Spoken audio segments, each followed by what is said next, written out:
10ാമത് international Ayurveda day ആണെന്ന് September 23. ഈ ഒരു ദിവസം ഇന്ന് ആളുകൾക്ക് പൊതുവെ ആയുർവേദത്തോടുള്ള ഒരു കൺസേൺ രണ്ട് രീതിയിലുള്ള കാര്യങ്ങളാണ്. ഒന്ന്, ആയുർവേദ മരുന്നുകൾ കഴിച്ചു കഴിഞ്ഞാൽ കിഡ്നിയും ലിവറും ഒക്കെ ഡാമേജ് ആകുമോ എന്നുള്ളതാണ്. രണ്ടാമതൊരു കാര്യം, ഈ മോഡേൺ മെഡിസിൻ അല്ലെങ്കിൽ നമ്മൾ അലോപ്പതി എന്ന് വിളിക്കുന്ന ആധുനിക വൈദ്യശാസ്ത്രം ഇത്രയധികം ഡെവലപ്പ് ചെയ്തിട്ടുള്ള ഈ ഒരു കാലഘട്ടത്തിൽ ആയുർവേദം പോലുള്ള ഒരു പഴയ ചികിത്സാ രീതിയുടെ പ്രസക്തി എന്താണെന്നുള്ളതാണ്. ഈ രണ്ട് കാര്യങ്ങളാണ് ഞാൻ ഇന്ന് അഡ്രസ്സ് ചെയ്യാൻ ശ്രമിക്കുന്നത്. അപ്പോൾ അതിൽ ആദ്യത്തെ കാര്യം, ഈ ആയുർവേദ മരുന്നുകൾ കഴിച്ചു കഴിഞ്ഞാൽ കിഡ്നിയും ലിവറും ഒക്കെ പോകുമെന്ന് ചോദിച്ചു കഴിഞ്ഞാൽ നമ്മൾ മനസ്സിലാക്കേണ്ട ആയുർവേദ മരുന്നുകളാണ്, മെഡിസിൻസ് ആണ്. ഈ മെഡിസിൻസ് നിങ്ങൾ കഴിക്കുന്ന സമയത്ത് എപ്പോഴും ഒരു ഡോക്ടറുടെ നിർദ്ദേശപ്രകാരം ആ ഡോക്ടർ പ്രിസ്ക്രൈബ് ചെയ്യുന്ന കാലയളവിൽ ഡോക്ടർ പറയുന്ന ഡോസിൽ ആ മരുന്നുകൾ കഴിക്കുക. അതുപോലെ ആ മരുന്നുകളുടെ ക്വാളിറ്റി ഉറപ്പുവരുത്തുക. അത് ഏത് കമ്പനിയിൽ നിന്ന് നിങ്ങൾ വാങ്ങുന്നു, ഏത് കമ്പനിയുടെ പ്രൊഡക്റ്റാണ്, അതിനകത്ത് ഇൻഗ്രീഡിയൻസ് ഒക്കെ എഴുതിയിട്ടുണ്ടോ, GMP സർട്ടിഫൈഡ് ആണോ, ഇതുപോലുള്ള കാര്യങ്ങളൊക്കെ നിങ്ങൾ ഉറപ്പുവരുത്തുക.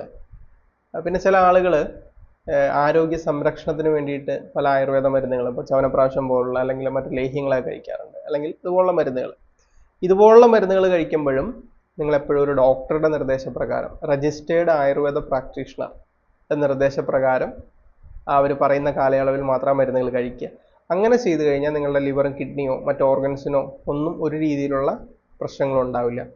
അതുപോലെ തന്നെ ഇപ്പോഴും സംശയമുള്ള ആളുകൾ, ആയുർവേദത്തിൽ നമ്മൾ ഉപയോഗിക്കുന്ന പല മരുന്നുകളും, ക്ലാസിക്കലായിട്ട് ഉപയോഗിക്കുന്ന കഷായങ്ങളും അല്ലെങ്കിൽ നമ്മളുടെ ടാബ്ലറ്റ്സുകളോ നെയ്യ് അല്ലെങ്കിൽ ലേഹ്യങ്ങളോ, ഇത് മനുഷ്യ ശരീരത്തിൽ ഏതെങ്കിലും രീതിയിൽ നെഗറ്റീവ് ഇമ്പാക്റ്റ് ഉണ്ടാക്കുന്നുണ്ടോ എന്നതിനെക്കുറിച്ചുള്ള പഠനങ്ങളൊക്കെ ധാരാളം നടന്നിട്ടുണ്ട്. ഏതെങ്കിലും ഒരു മരുന്നിൻ്റെ പേര് നിങ്ങൾ അടിച്ചു കൊടുത്ത് റിസർച്ച് പേപ്പറിന് കൊടുത്തു കഴിഞ്ഞാൽ നിങ്ങൾക്ക് കിട്ടും. അത് നിങ്ങൾക്ക് വായിച്ച് കഴിഞ്ഞാൽ റിസർച്ച് പേപ്പർ നിങ്ങൾ മുഴുവനായിട്ടും വായിച്ച് നിങ്ങൾക്ക് മനസ്സിലാവും അതിൻ്റെ എത്രത്തോളം എന്തെങ്കിലും രീതിയിൽ ഈ പറയുന്ന രീതിയിലുള്ള പ്രശ്നങ്ങളുണ്ടോ എന്നുള്ളത്. അത് പബ്ലിക് ഡോക്യുമെൻ്റ് ആണ്, ഗൂഗിളിൽ സെർച്ച് ചെയ്താൽ നിങ്ങൾക്ക് കിട്ടാവുന്നതാണ്. ഇതൊക്കെ ആയുർവേദ കോളേജുകളിലും ഇതിനെക്കുറിച്ചുള്ള പഠനങ്ങൾ നടന്നിട്ടുണ്ട്. ആയുർവേദ ഇതര സ്ഥാപനങ്ങളിലുമൊക്കെ ഇങ്ങനെയുള്ള ധാരാളം പഠനങ്ങൾ നടന്നിട്ടുണ്ട്. ഇപ്പം രസസിന്ദൂരം പോലുള്ള നമ്മൾ ഈ മെർക്കുറിയൽ പ്രിപ്പറേഷനാണ് ആയുർവേദത്തിൽ ഉപയോഗിക്കുന്നത്, അതിനെക്കുറിച്ചുള്ള പഠനങ്ങൾ നടന്നിട്ടുണ്ട്. ഇത് കിഡ്നി ഏതെങ്കിലും രീതിയിൽ ബാധിക്കുന്നുണ്ടോ എന്നുള്ളതിനെക്കുറിച്ചൊക്കെയാണ്. വായിച്ചു നോക്കാവുന്നതാണ്. ഇനി അടുത്ത കാര്യം, മോഡേൺ മെഡിസിൻ ഇത്രയധികം ഡെവലപ്പ് ചെയ്ത ഈ സമയത്ത് ആയുർവേദത്തിന് ഒരു പ്രസക്തി എന്ന് പറയുന്നത്, അല്ല ആയുർവേദം നമ്മൾ എന്തിനു കൊണ്ടു നടക്കണം, ഇതൊരു പഴയ ചികിത്സാ രീതിയല്ലേ എന്നുള്ളത്. ഈ ഒരു ചികിത്സ ചെയ്യുന്ന സമയത്ത് നമ്മൾ എല്ലാ ചികിത്സയിലും പൊതുവെ ലക്ഷ്യം വെക്കുന്ന രണ്ട് കാര്യങ്ങളാണ്. ഒന്ന്, ആളുകളുടെ ക്വാളിറ്റി ഓഫ് ലൈഫ് ഇമ്പ്രൂവ് ചെയ്യുക. രണ്ട്, ക്വാണ്ടിറ്റി ഓഫ് ലൈഫ് കൂട്ടുക എന്നുള്ളത്. എന്ന് പറഞ്ഞു കഴിഞ്ഞാൽ ഒരാൾക്ക് വേദനയുണ്ട്, കാലിൽ നീരുണ്ട്, അല്ല സ്കിന്നിൻ്റെ കളർ മാറിയിരിക്കുന്നു, ഇതൊക്കെ അയാളുടെ ക്വാളിറ്റി ഓഫ് ലൈഫിനെ ബാധിക്കുന്ന കാര്യങ്ങളാണ്, അയാളുടെ ജീവിത നിലവാരത്തെ ബാധിക്കും. അപ്പോൾ നമ്മളൊരു മരുന്ന് കൊടുത്തിട്ട് അല്ലെങ്കിൽ ഒരു ട്രീറ്റ്മെൻറ്റ് പ്രൊസീജിയർ ചെയ്തിട്ട് ഇതിനെ എല്ലാത്തിനും ഒരു ശമനം കൊടുത്തു കഴിഞ്ഞാൽ അയാളുടെ ക്വാളിറ്റി ഓഫ് ലൈഫ് കൂടും. മനസ്സിലായില്ലേ? പിന്നെ ഒരു കാര്യം ക്വാണ്ടിറ്റി ഓഫ് ലൈഫാണ്. അതായത് ഈ വ്യക്തി കൂടുതൽ നാൾ ജീവിച്ചിരിക്കുക, ആയുർദൈർഘ്യം കൂട്ടുക എന്ന് പറയുന്നതാണ് ഒരു കാര്യം. കൂടുതൽ നാൾ ജീവിച്ചിരിക്കാനായിട്ടുള്ള ഒരു സാഹചര്യം ആ വ്യക്തിക്ക് ഉണ്ടാക്കി കൊടുക്കുക എന്നുള്ളത്. ഈ രണ്ട് കാര്യങ്ങൾക്ക് വേണ്ടിയിട്ടാണ് നമ്മൾ ചികിത്സിക്കുന്നത്. മരുന്ന് കൊടുക്കുകയോ ട്രീറ്റ്മെൻറ്റ് ചെയ്യുകയോ എന്തും ചെയ്യുന്നത്. അപ്പം ഇങ്ങനെ ചെയ്യുന്ന സമയത്ത് തന്നെ അതിനുവേണ്ടി നമ്മൾ മരുന്നുകൾ തരുന്ന സമയത്തോ ട്രീറ്റ്മെൻറ്റ് പ്രൊസീജിയറുകൾ ചെയ്യുന്ന സമയത്തോ വേറൊരു കാര്യവും കൂടി നിങ്ങളുടെ ശരീരത്തിൽ സംഭവിക്കും. ഇതിന് തുല്യമായിട്ടുള്ള അല്ലെങ്കിൽ അതിനാനുപാതികമായിട്ടൊരു പ്രതിപ്രവർത്തനം, നമ്മൾ ഈ സൈഡ് എഫക്റ്റ് ഒക്കെ എന്നൊക്കെ പറയുന്ന പോലത്തെ ഒരു പ്രവർത്തനം നമ്മുടെ ശരീരത്തിലുണ്ടാവും. അതെല്ലാ ചികിത്സാ രീതികളിലും അതുണ്ടാവും. അതില്ലാതെ ഒരു ചികിത്സാ രീതി ഇല്ല. പ്രവർത്തനം ഉണ്ടെങ്കിൽ അതിന് ചെറിയ രീതിയിലുള്ളൊരു പ്രതിപ്രവർത്തനം ഉണ്ടാകും നമ്മുടെ ശരീരത്തിൽ.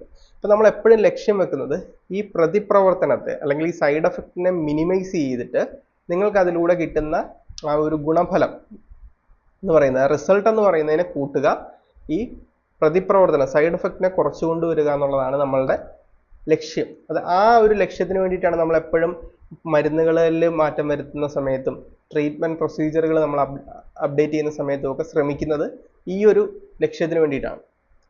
ഇനി ഇപ്പം പല ആളുകളും പല അസുഖങ്ങൾക്കും മോഡേൺ മെഡിസിനിൽ ചികിത്സിക്കുന്ന സമയത്ത് സംഭവിക്കുന്നൊരു കാര്യമാണ്, ഏതെങ്കിലും ഒരു അസുഖം നിങ്ങൾ മരുന്ന് കഴിക്കുന്നു, നിങ്ങൾക്ക് ഡിസൈറബിൾ ആയിട്ടുള്ള, നിങ്ങൾ ആഗ്രഹിക്കുന്ന രീതിയിലുള്ള ഒരു റിസൾട്ട് ആ മരുന്നിലൂടെ കിട്ടുന്നില്ല.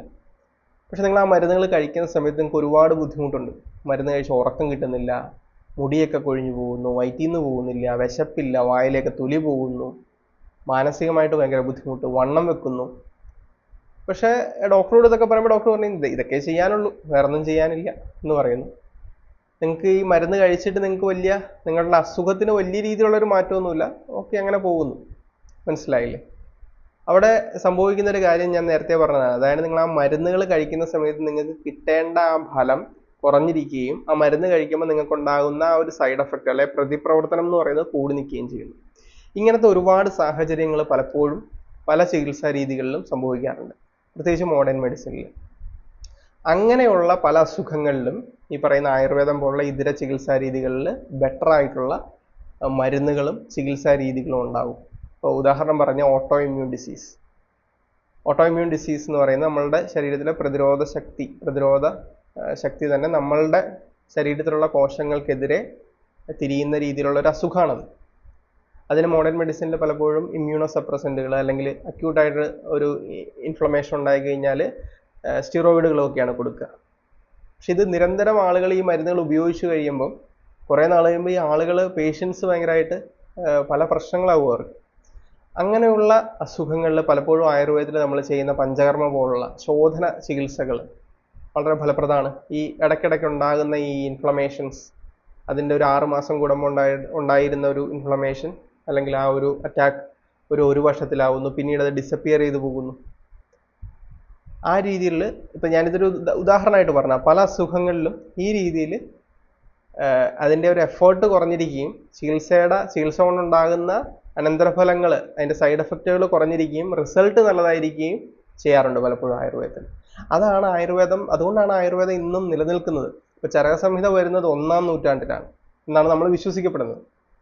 ഇന്ന് 2025 ചരക സംഹിതയിൽ പറയുന്ന പല യോഗങ്ങളും ഇന്ന് നമ്മുടെ ചുറ്റും മാർക്കറ്റിൽ അവൈലബിൾ ആണെങ്കിൽ അതുകൊണ്ട് നമുക്ക് മനസ്സിലാക്കാം അതിന് സ്വാഭാവികമായിട്ടും അതിനൊരു പൊട്ടൻഷ്യൽ ഉണ്ട്. അതുകൊണ്ടാണ് അത് ഇപ്പോഴും ഈ 2025 നിലനിൽക്കുന്നത് എന്നുള്ളതാണ്. അപ്പോൾ ഇത്രയൊക്കെയാണ് ഇന്ന് പറയാനുള്ളത്.